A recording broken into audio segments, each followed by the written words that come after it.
Saya tak ajar orang yang degil. Coach, saya ni degil tau. Coach tak ajar indikator kan. Tapi saya nak masukkan juga indikator tu. Tapi kenapa dia buat saya makin rugi ya? Okey, dia macam ni. First, tuan kena praktis dulu saya punya teknik sampai betul-betul mahir.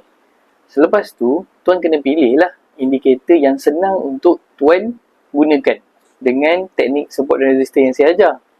Baru boleh dia match dengan teknik tuan. Sekarang ni kan, dia jadi masalah ialah sebab tuan tak buat latihan dan kajian yang banyak. Kena pilih salah satu teknik, kemudian praktikkan dia. Okay? Sampai kita boleh nampak kelebihan dan kekurangan dia. Lepas tu, kenapa susah sangat saya nak buang indikator tu, Coach? Kita memang by nature, semua orang diajar menggunakan technical, menggunakan indikator all the time. Jadi, kita memang tak boleh nak lari sebab kita rasa inilah dia signal yang boleh bantu kita untuk nak buat pembelian dan penjualan. Sekarang ni kan, kita dah nampak tak menjadi dah. Jadi, kita kena buat sedikit perubahan. Kalau saya terus degil macam ni, apa advice Coach pada saya? Saya takkan advice apa-apa.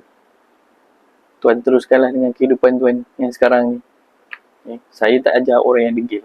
Okey Coach, saya nak daftar sekali lagi. Kenapa nak daftar kelas saya sedangkan cik degil? Tapi kalau nak daftar juga, link dekat bio.